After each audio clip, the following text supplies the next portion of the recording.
launching the hour when you get to help us out, discover what everyone's talking about.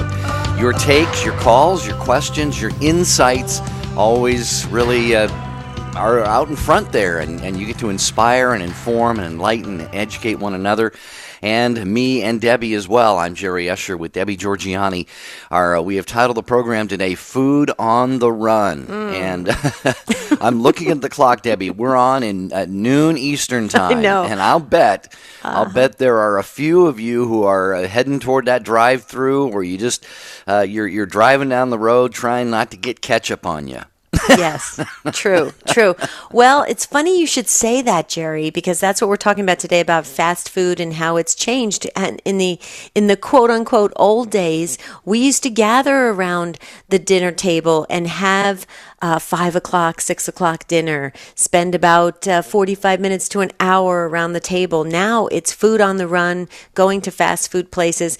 And Jerry, I looked up some statistics this morning, and I was shocked, absolutely shocked. Listen to this, Jerry. You're going to just flip out.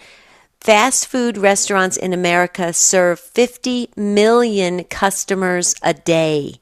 These are 2016 stats. 50 million customers a day.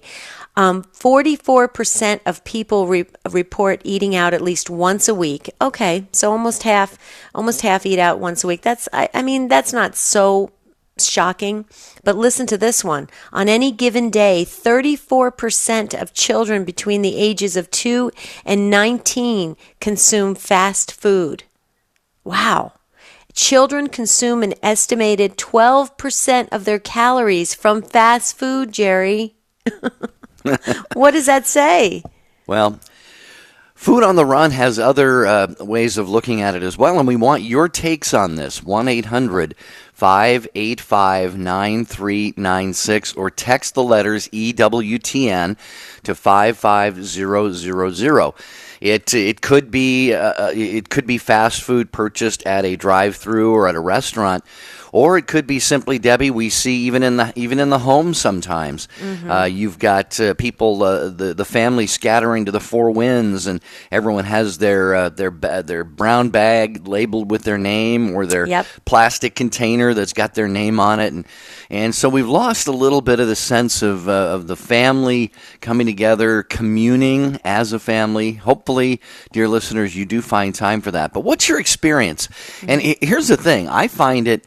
Even when I'm home, Debbie, it's tough. When I'm traveling, and you know this, it is, and maybe this is a cop-out, and I want somebody to tell me if I'm right or wrong, but I just feel like it is almost impossible to eat well, to sit and enjoy a meal when you've got a plane to catch, you're out on the road, you got to get to a job, whatever it is that you're doing. I don't know if that's your experience. You get up way earlier than I do. No, I agree. I agree with you wholeheartely. I mean, it's really tough. How about eating standing up at the kitchen counter? I mean, when has that become the dinner table? It's really kind of frightening. But back to what you said earlier, Jerry, about in the car, folks probably listening to the show right now might be driving through a fast food restaurant. 20% of all American meals are eaten in the car. 20% are eaten in the car. Jerry, wow. I mean, this has changed dramatically. But here's the thing. We know that Jesus, he dined with the apostles and with others.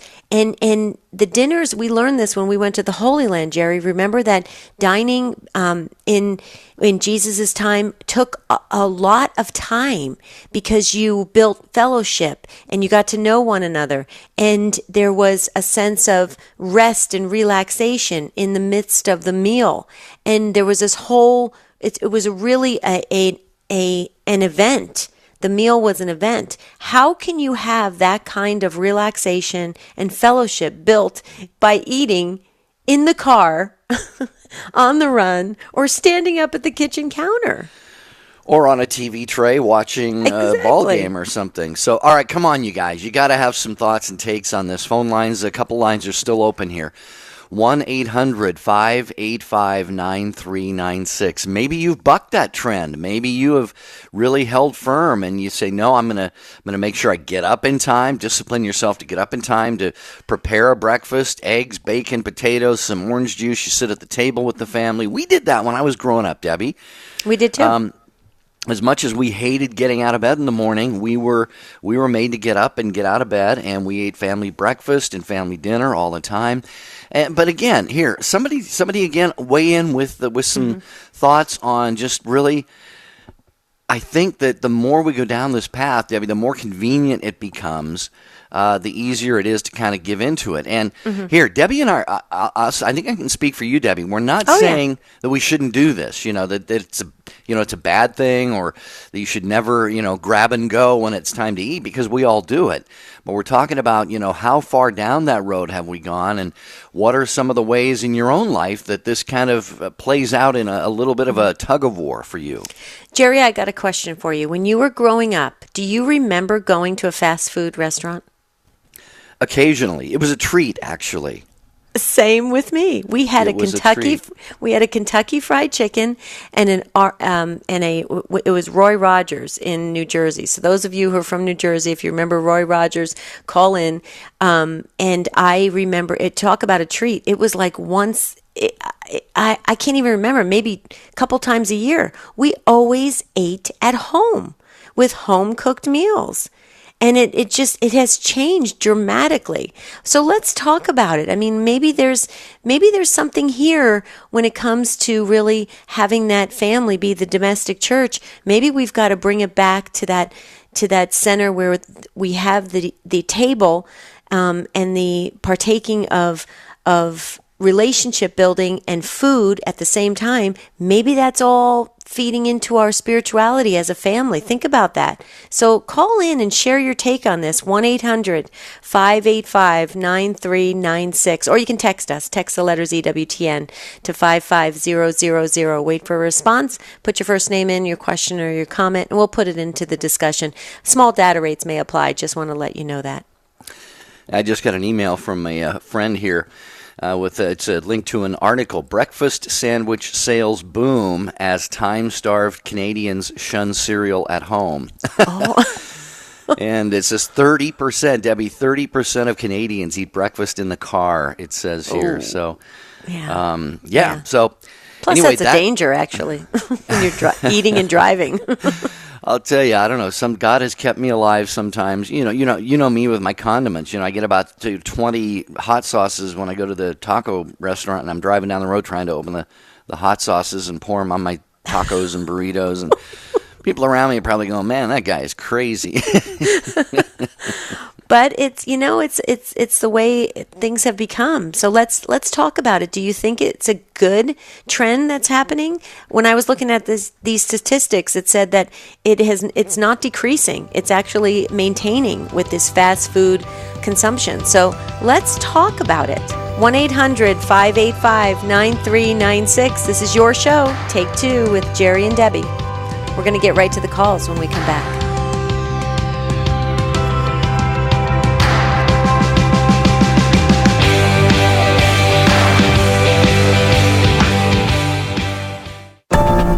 Christ is the answer, with Father John Riccardo.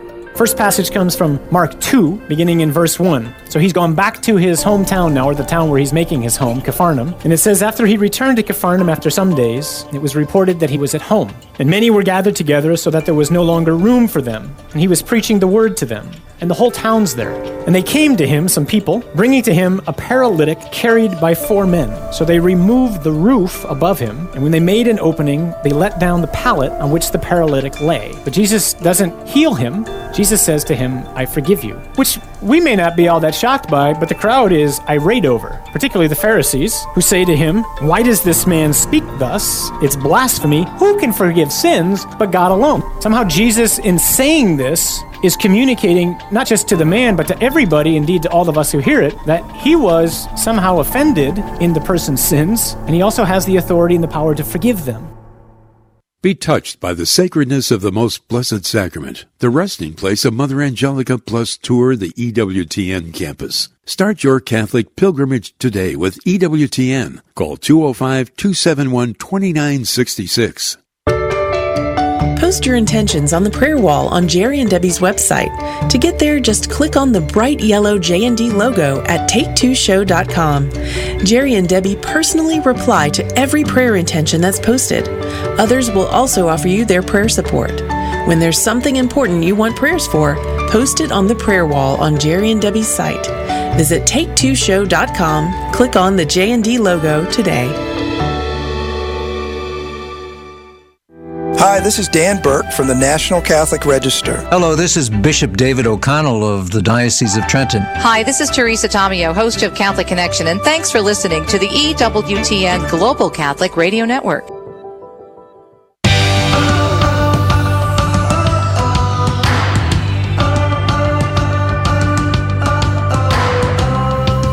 Good to have you with us on Take Two with Jerry and Debbie. 1-800-585-9396. Today we're talking about food on the run. And where are we? We're just trying to check the temperature of you, our listeners, and your families, and share our own experiences just about the whole meal thing, and how often we grab something to go, to drive through, or we even take food that we made at home in the car. I know, Debbie, I've made myself breakfast before and jumped in the car and eaten it. So anyway, a lot of angles that we can come at this. So please share your take on this: the benefits, the pluses, the minuses. And, the expense. We can talk about the money. We can talk about the health effects, the weight and all that stuff. So 800-585-9396. You said something about traveling, Jerry. Since I've been traveling, and don't get me wrong, I'm very grateful to be in ministry and to travel around to different parishes and to different events and be able to do the show live at different arenas. I just wanted to say that I've gained, I'll be the first one to admit, I've gained almost 30 pounds from eating on the run. Because I used to be, me, Jerry, I used to be a person that did the juicing and the shakes and the protein shakes and eating healthy and all organic food. And then I hit the airports. And it was just grab and go and grab and go and grab and go. And before you know it, you get on the scale and it's like, oh my goodness, what has happened? And it's truly what, when you were saying that, it's bad, but you're right. How do you really prepare for that? I guess you can bring your own food, but then you have to send it through the radiation thing. I don't know if that's any. Well, I think that's what Terry wants to talk about in Cleveland, our new affiliate, AM 1260 The Rock. In Cleveland, we're going to go to Terry up first today on Take Two with Jerry and Debbie. Hello, Terry. How are you? Let's go to Terry. There we go. Hi, Terry in Cleveland. Welcome. Hi. Thank you for taking my call. Sure. Yeah, I've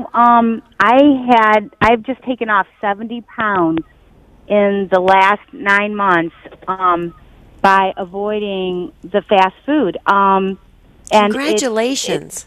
Thank you. It's addictive, and part of the problem is just that, the fast foods, they want them to taste really good so that you want to come back, and they put a lot of sugar and salt and things in there that we just do not need. I know that one of the doctors I talked to told me that sugar used to be used as a medicine, and it's 8 times more addictive than cocaine.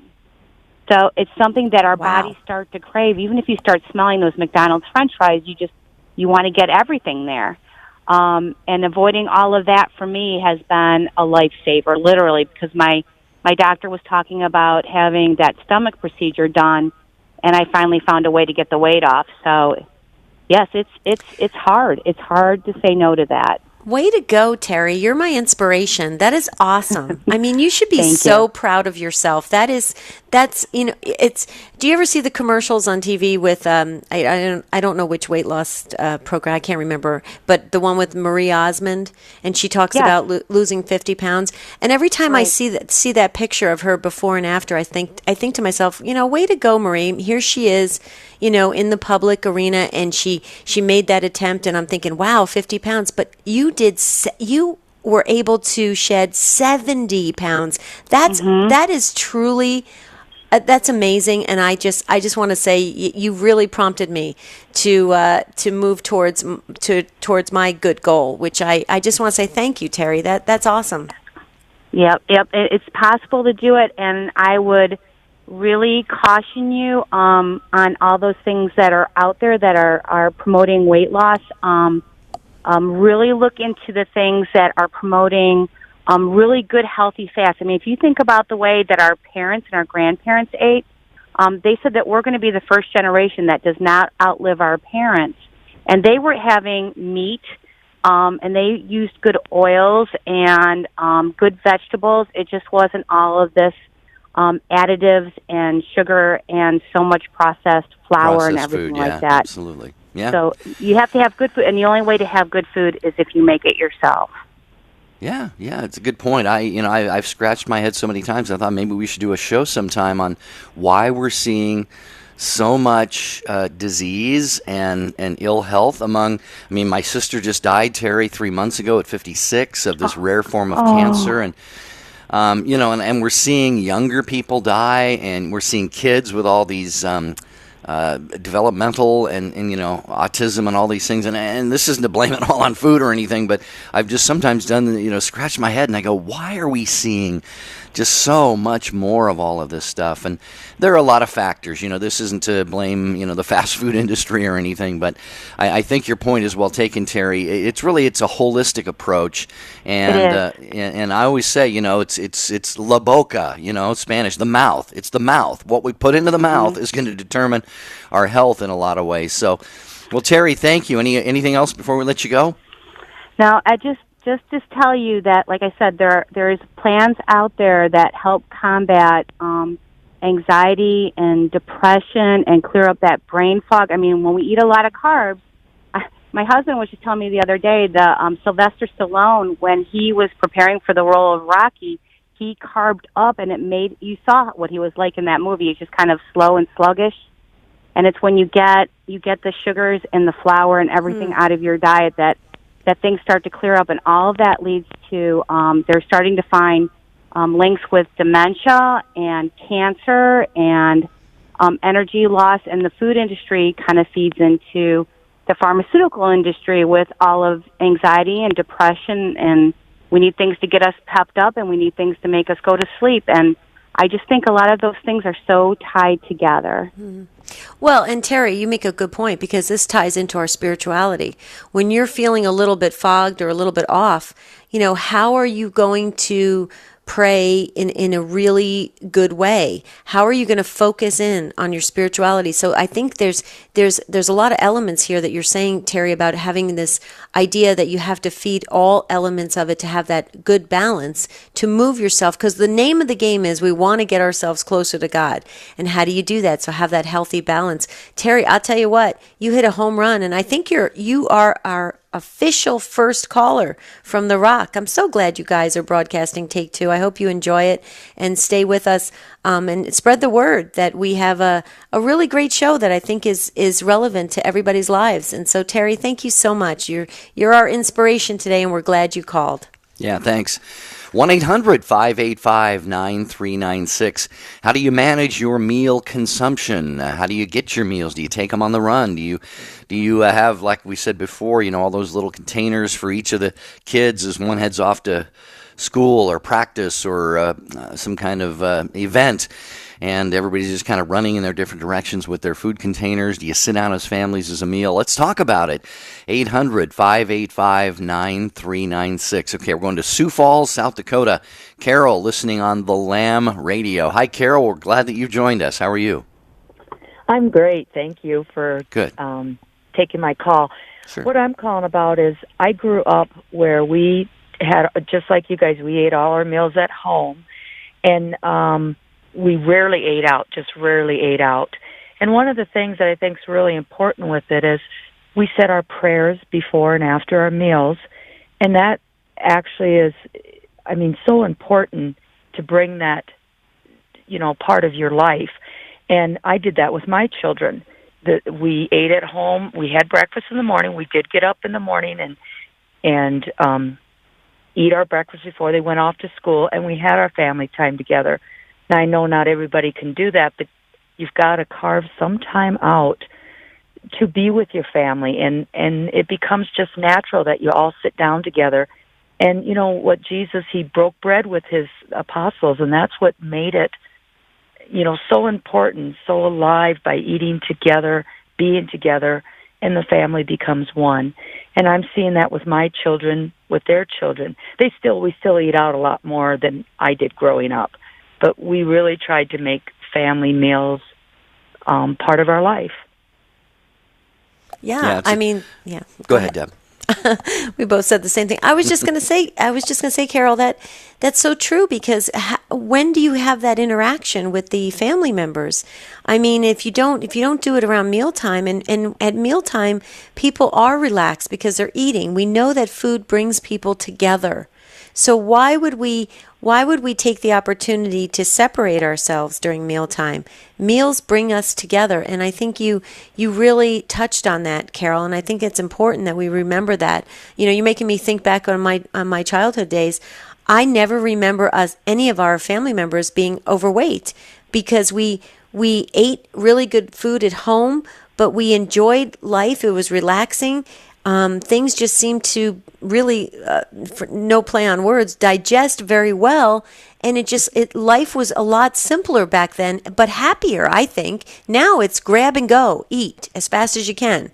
And so I'm right with you, Carol. What do you think, Jer?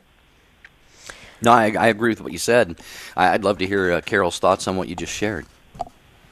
We were exactly the same way. We were all thin, and I think when you're more relaxed, I don't know how to say it, life is easier, life is good, life is enjoyable when you are together and you eat together, and it's digesting the food, and you fill up, I think, quicker, and you don't eat all the fatty foods with it. And my mom was a great cook, and my husband's mom was a great cook, and he grew up that way, so we were very blessed to find each other and raise our children that way. But there was no problem with weight. Now, unfortunately, with the fast food, that's what does it. Yeah, Carol, I'm curious if you can answer this. I'm sure you can, and I think I know the answer. But when you, as a family, you sit down for a meal, you all enjoy, past this, past that, talking about the events of the day. When the meal ends, or when the first person or the first couple of people have finished, I'll bet they don't just get up and dash and drop their plates off at the sink and head off to do whatever they're going to do. I would guess from what I'm hearing is that the mealtime includes continued conversation and fellowship, really, until you have a collective sense that everybody's kind of had their fill and we've talked things out. Now we're going to get up from the table. Is that fair to say at all? That's absolutely fair to say. And it still happens today when we get together with our even extended family. Mealtime is an event. We enjoy each other's company. We can sit around for hours in the kitchen, and it's kind of like, well, and I'm blessed with having a huge kitchen, so everybody's kind of in the kitchen, and we're done eating, and we still are sitting around, and sometimes we even clean off the table, come back and sit at the table, and just enjoy each other's company. And my folks raised us all that way. I had 7 brothers and sisters, and we still all love to do that. I was just going to say, Carol, just being kind of the jokester that I am, I'm thinking to myself, gee, Carol, what a novel idea.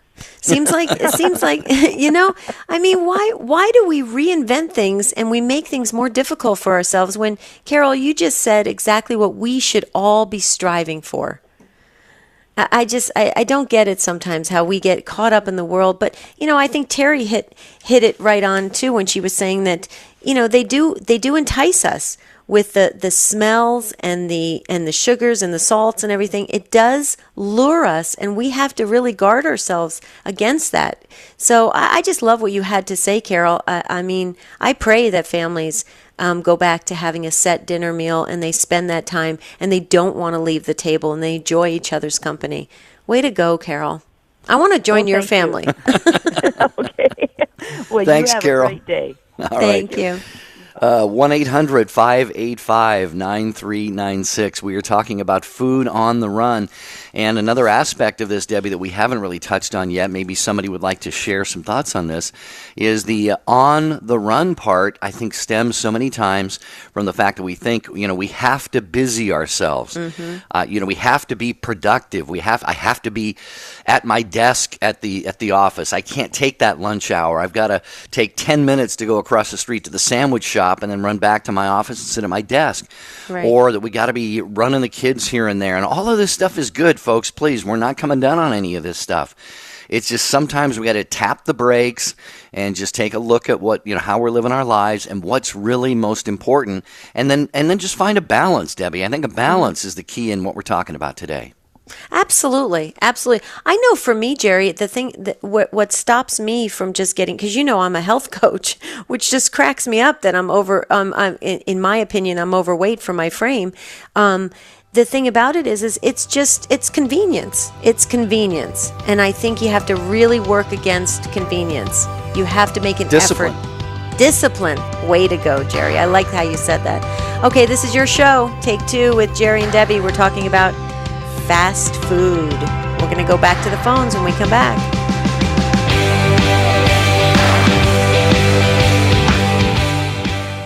All people are called to communion with Christ in the church that he founded. People really gravitate to David Anders and his concern for the callers. That's not just talk.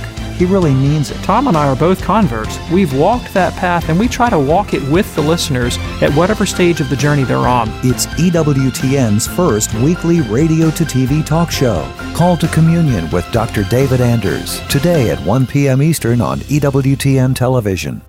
Living the Beatitudes with Father Bjorn. Blessed are the peacemakers, for they shall be called sons of God. Saint Josemaria Escriva says that we are called to light up the pathways of this earth by being sowers of peace and joy. This comes from being aware that we are sons and daughters of God. On the road of life, though, we find dangers, but God walks with us every step of our life, pouring out the gifts of His Holy Spirit upon us. Our Lady is our companion, like GPS in our car, connected to the cloud and bringing the latest updates to help us navigate our journey and get out of traffic on the way to the eternal kingdom. We don't want to get into family fights on our way to God's vacation destination, but we should be these sowers of peace and joy. We shouldn't accept substitutes, accept only the authentic identity of being His children, His sons and daughters. Let's grow in happiness and bring peace to those around us. Blessed are the peacemakers, for they shall be called sons of God. EWTN. Live truth. Live Catholic. Get an insider's look at the latest information from EWTN. Sign up for Wings, EWTN's weekly email newsletter. Get the latest information about live events, special features, and guests. Connect with EWTN on YouTube, Facebook, and Twitter. Just go to EWTN.com and click on the Wings link to sign up. Don't miss a minute of all that's happening at EWTN. Get your wings today.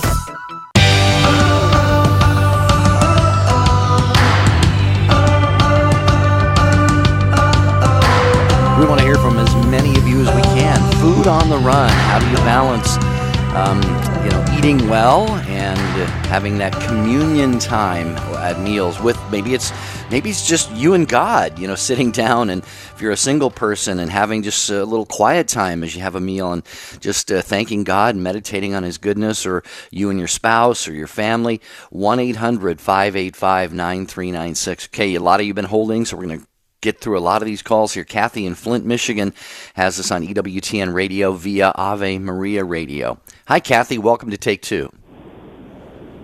Hello, Hi. Kathy. How are you? Hello. I'm well, thank you. Good.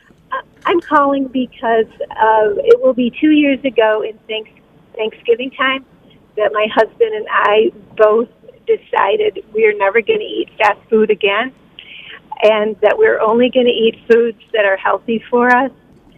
And it was tough. It was very tough to do that because we were, going through drive-thrus and wanted a pizza every now and then.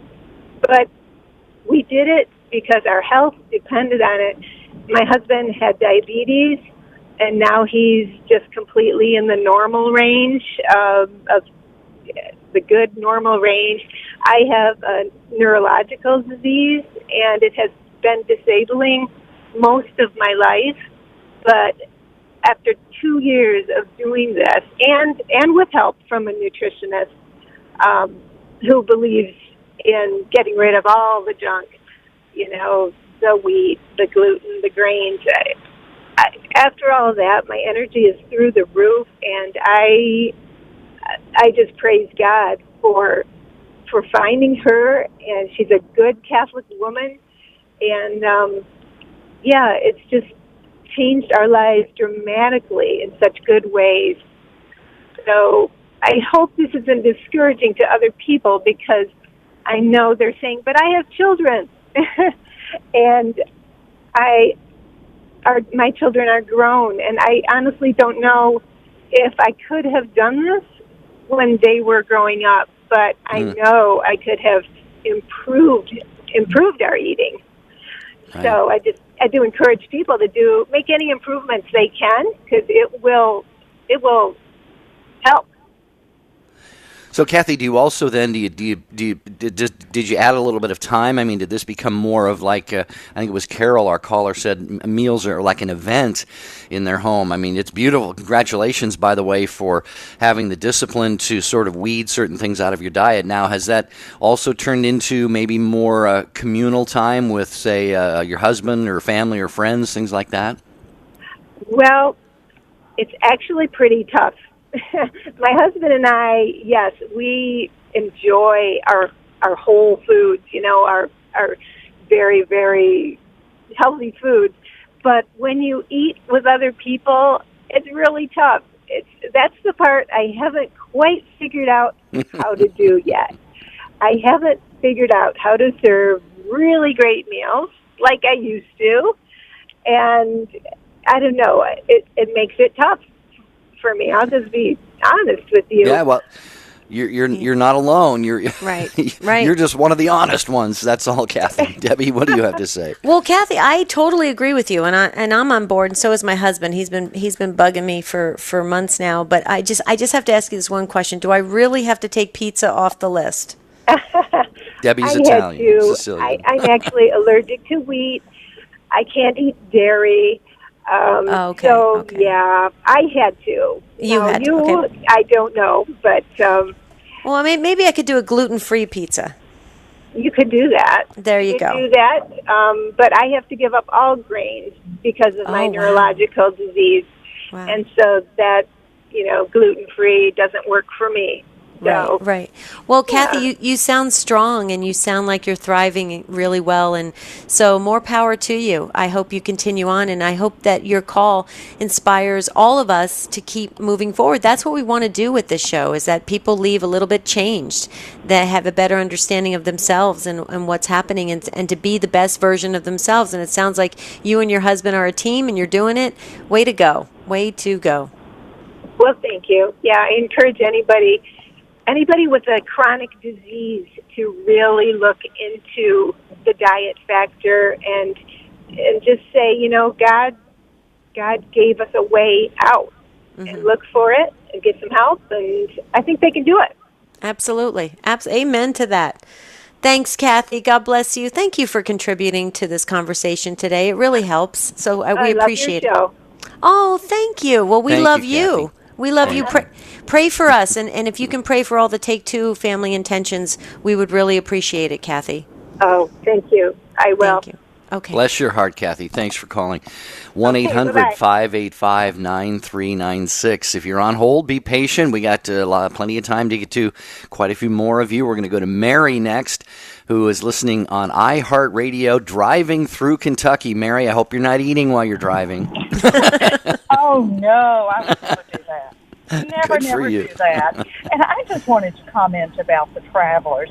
I'm 62 years old. I never had a weight problem until I was 57, and then it was almost like I could look at food, and I'd gain a pound or two. Now, I've never weighed more than 130 in my life, and I'm 5'5" and a half.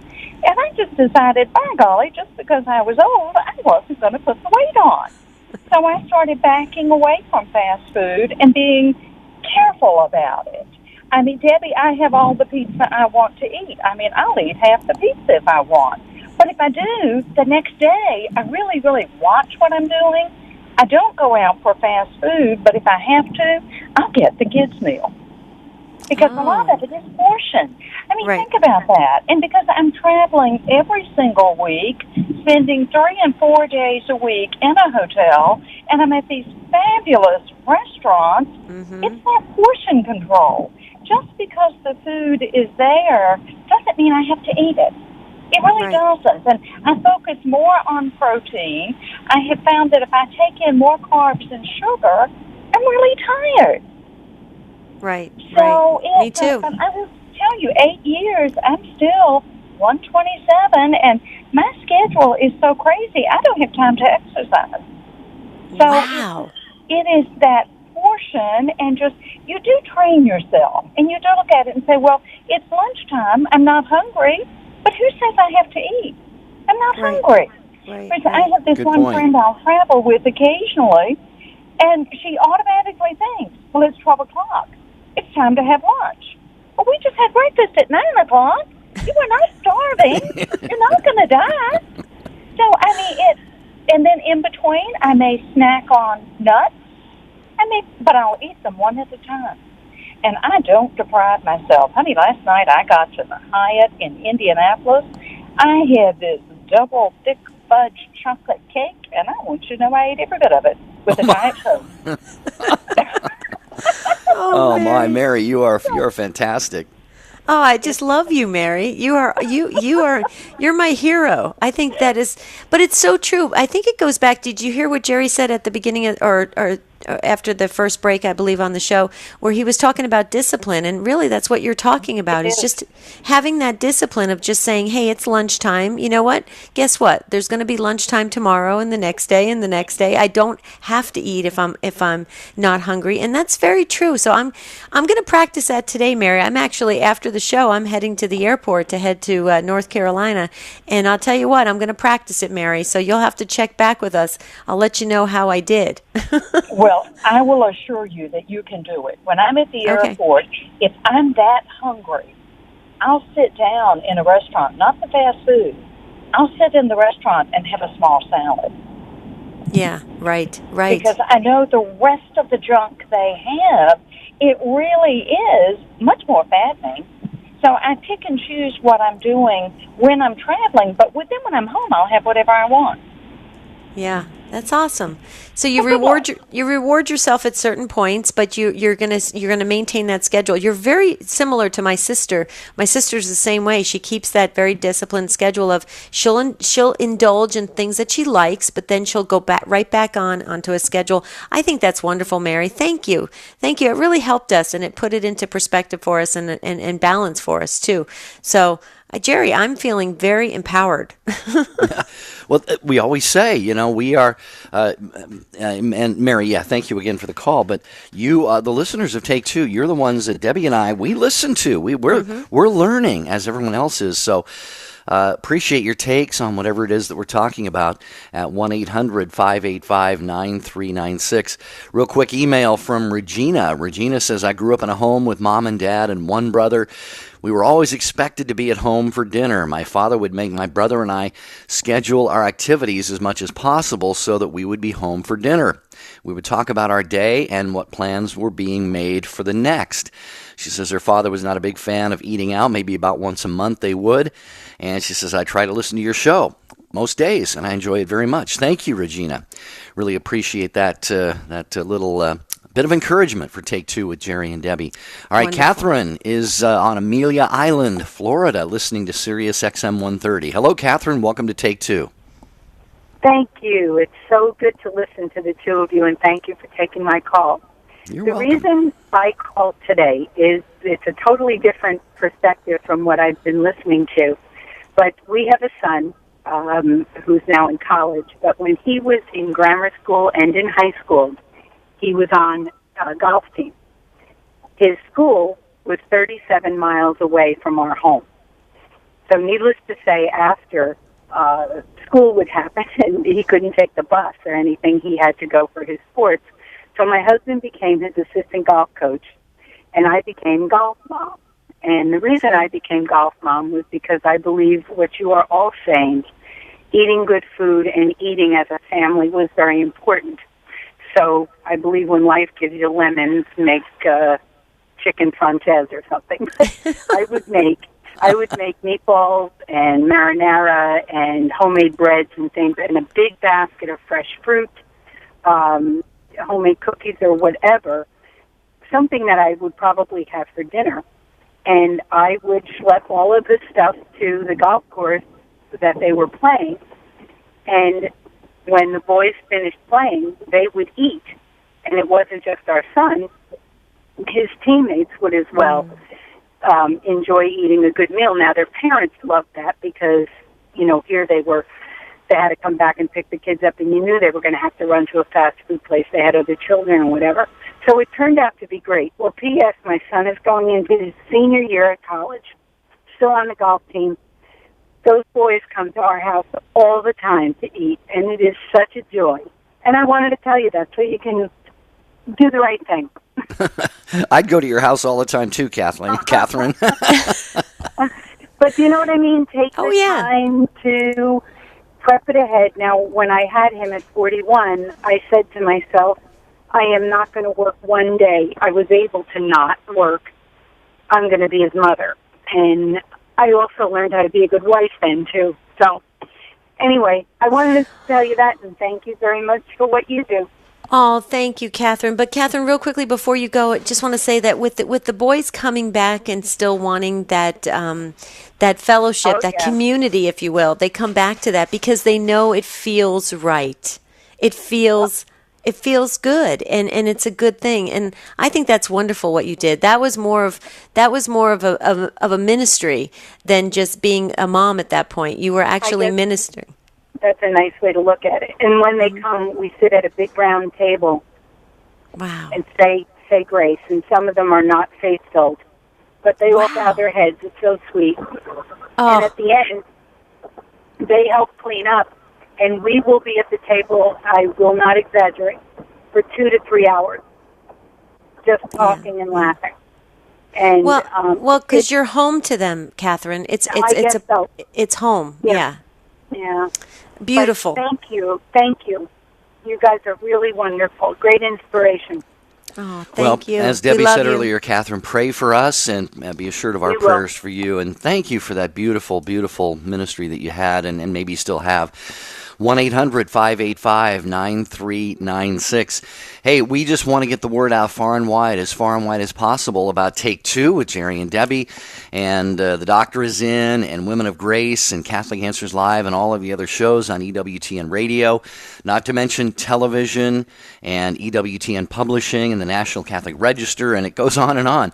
Folks, EWTN is the largest religious media organization in the world.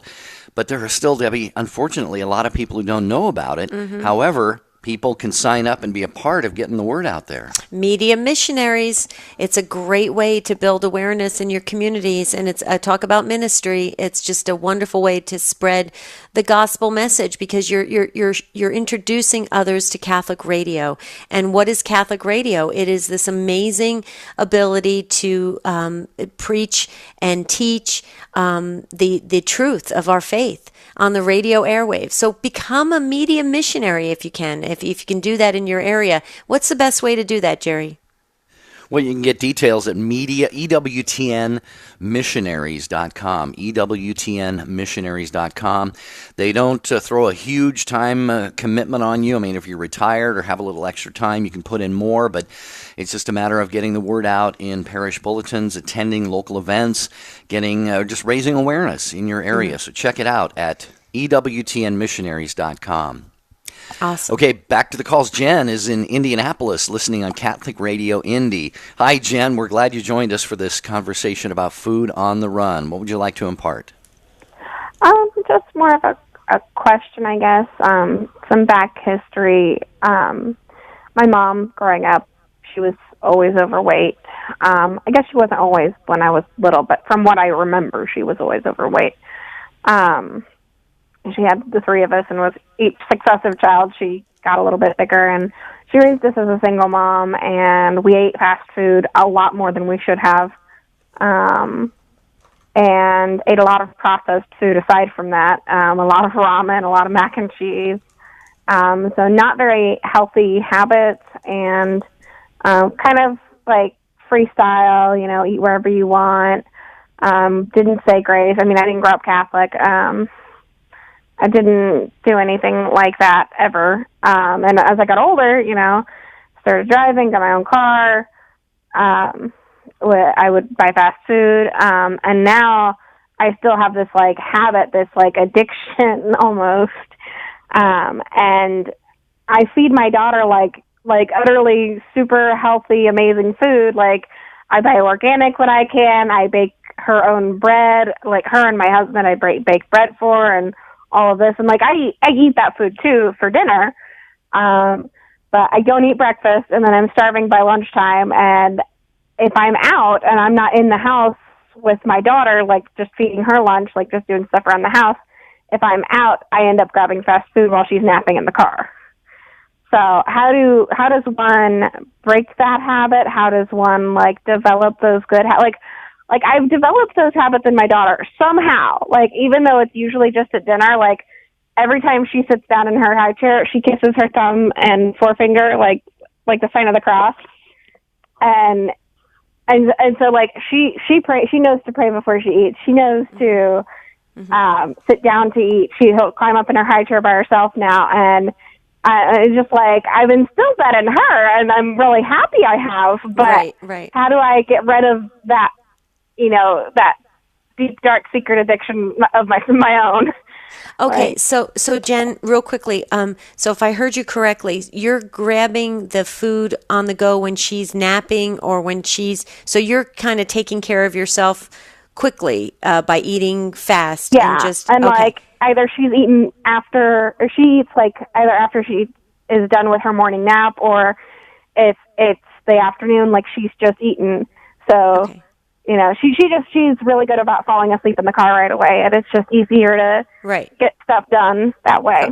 Okay, so it's your time to eat and sustain yourself. And so what you're choosing to do is you're getting in the habit of the fast food. Let me just share something with you. You're not alone. When I was raising kids, we did the exact same thing. So what you have, again, it goes back to what Jerry was saying about the discipline. You really have to take the time to prepare food for you.